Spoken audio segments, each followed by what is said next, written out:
ನಮಸ್ಕಾರ, ಸಮತಾ ನ್ಯೂಸ್ಗೆ ಸ್ವಾಗತ.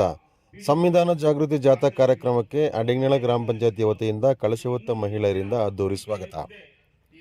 ಚಿಕ್ಕಬಳ್ಳಾಪುರ ಜಿಲ್ಲೆ ಶಿಡ್ಲಘಟ್ಟ ತಾಲೂಕು ಅಡಿಗನಳ ಗ್ರಾಮ ಪಂಚಾಯತಿಯ ಆವರಣದಲ್ಲಿ ಸಂವಿಧಾನ ಜಾಗೃತಿ ಕಾರ್ಯಕ್ರಮವನ್ನು ಅದ್ದೂರಿಯಾಗಿ ಏರ್ಪಡಿಸಿದ್ದರು.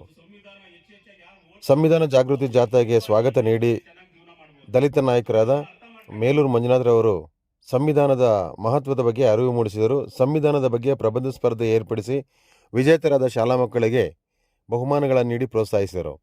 ವೇದಿಕೆಯಲ್ಲಿ ಪಂಚಾಯಿತಿ ಅಭಿವೃದ್ಧಿ ಅಧಿಕಾರಿಗಳಾದ ಮಧು, ಮೇಲೂರು ಮಂಜುನಾಥ್, ಅರಕೆರೆ ಮುನ್ರಾಜ್, ಗ್ರಾಮ ಪಂಚಾಯಿತಿ ಅಧ್ಯಕ್ಷರು, ಸದಸ್ಯರು ಮತ್ತು ಸುತ್ತಮುತ್ತಲಿನ ಗ್ರಾಮಸ್ಥರು ಹಾಜರಿದ್ದರು.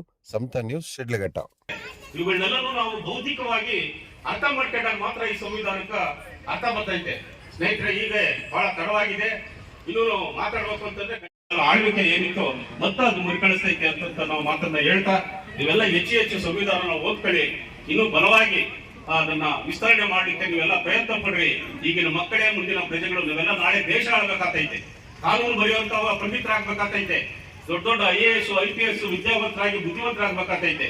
ಈ ದೇಶನ ಒಳ್ಳೆ ದಾರಿಯಲ್ಲಿ ಮುನ್ನಡೆಸ್ಕೊಳ್ಳುವಂತ ಜವಾಬ್ದಾರಿ ನಿಮ್ಮ ಮಕ್ಕಳ ಮೇಲೆ ಇರೋದ್ರಿಂದ ಈ ಸಂವಿಧಾನ ಅನ್ನೋದು ಕಾರ್ಯಕ್ರಮ ಇದು ಬರೀ ಏನು ನಾಟಕ ಕವನ ಇದು ಅಲ್ಲ, ಬರೀ ರಾಮಾಯಣ ಮಹಾಭಾರತ ಅಲ್ಲ. ಇದು ನಾನು ಆವಾಗ ಹೇಳಿದಂಗೆ 140 ಕೋಟಿಯ ಜನರ ಉಸಿರು. ಇದು ಪ್ರತಿಯೊಬ್ಬರು, ಎಲ್ಲಾ ಧರ್ಮಗಳು, ಮುಸ್ಲಿಂ ಧರ್ಮ ಆಗಿರ್ಬೋದು, ಕ್ರಿಶ್ಚಿಯನ್ ಆಗಿರ್ಬೋದು, ಹಿಂದೂ ಧರ್ಮ ಆಗಿರ್ಬೋದು, ಇವೆಲ್ಲನೂ ಸಹ ಈ ಸಂವಿಧಾನದ ಅಡಿಯಲ್ಲಿ ಇವತ್ತು ನಾವು ಜೀವನ ಮಾಡಬೇಕಾಗಿದೆ. ಸಂವಿಧಾನನ ದೇವರು, ಸಂವಿಧಾನ ನಮ್ಗೆ ಆಶ್ರಯ, ಸಂವಿಧಾನ ಉಸಿರು ಅಂತ ನಾವು ಇವತ್ತು ಒಪ್ಕೊಳ್ಬೇಕಾಗಿದೆ. ಆದ್ದರಿಂದ ಸಂವಿಧಾನ ಹೆಚ್ಚು ಒತ್ತು ಕೊಡಬೇಕು. ಇವತ್ತು ಮನೆಗೂ ಇದು ಕೊಡ್ತಾ ಇದ್ದಾರೆ ರಾಜ್ಯದ ಎಲ್ಲಾನು. ಇದರ ಪ್ರಿಯಾಂಬಲ್ ಇದೆ, ಇದರಲ್ಲಿ ತಾವೆಲ್ಲಾನು ಇದು ಇದ್ರೆ ಮಕ್ಕಳು ಓದ್ಕೋಬೇಕು. ಈ ಪ್ರಿಯಾಂಬಲ್ ಅಲ್ಲಿ ಹೇಳಿದ್ದಾರೆ, ಏನ್ ಹೇಳಿದ್ದಾರೆ ಅಂದ್ರೆ ಸಂವಿಧಾನ ಉಳಿಸಬೇಕು, ಬೆಳೆಸಬೇಕು, ಆ ಸಂವಿಧಾನ ಅರಿವು ಅನ್ನೋದನ್ನ ಚೆನ್ನಾಗಿ ಅರ್ಥ ಮಾಡ್ಕೋಬೇಕು ಅಂತ ಹೇಳಿ ಈ ಸಂದರ್ಭದಲ್ಲಿ ನನ್ನನ್ನ ಇಲ್ಲಿ ಮಾತಾಡಲಿಕ್ಕೆ ಅವಕಾಶ ಮಾಡಿಕೊಂಡಾಗ ನಮ್ಮ PDO ಮತ್ತು ಪಂಚಾಯತಿ ಅವರಿಗೆ ಧನ್ಯವಾದ ನಾನು 4 ಮಾತುಗಳನ್ನು ಮುಗಿಸ್ತಾ ಇದ್ದೀನಿ. ಜೈ ಭೀಮ್. ಸರ್ಕಾರಿ ಹಿರಿಯ ಪ್ರಾಥಮಿಕ ಶಾಲೆ ಯಲಮುದಕದಹಳ್ಳಿ. ಅಂಬೇಡ್ಕರ್ ಅವರ ಜೀವನ ಚರಿತ್ರೆ. ಅಂಬೇಡ್ಕರ್ ಮನೆತನದವರು ಮಹಾರಾಷ್ಟ್ರದ ರತ್ನಗಿರಿ ಜಿಲ್ಲೆಯ ಅಂಬಾವಾಡಿ ಎಂಬ ಚಿಕ್ಕ ಹಳ್ಳಿಯಿಂದ ಬಂದವರು. 1891ರಲ್ಲಿ ಜನಿಸಿದರು. ಅಂಬೇಡ್ಕರ್ ತಂದೆ ರಾಮ್ಜಿ ಸಕ್ಪಾಲ್, ತಾಯಿ ಭೀಮಾಬಾಯಿ. ಇವರ ಹರಿಜನರ ಮಹಾನ್ ಪಂಗಡ.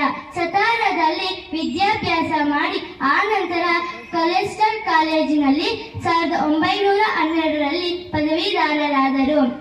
ಸಂವಿಧಾನ ರಚನಾ ಸಮಿತಿ ಅಧ್ಯಕ್ಷರಾಗಿ ದಕ್ಷತೆಯಿಂದ ಪ್ರಭಾವಿತರಾದರು.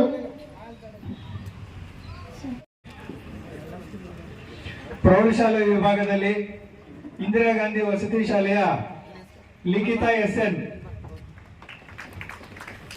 ಕಿಶೋರ್ M, ದರ್ಶನ್. ದಯವಿಟ್ಟು ಬೇಗ ಬರಬೇಕು.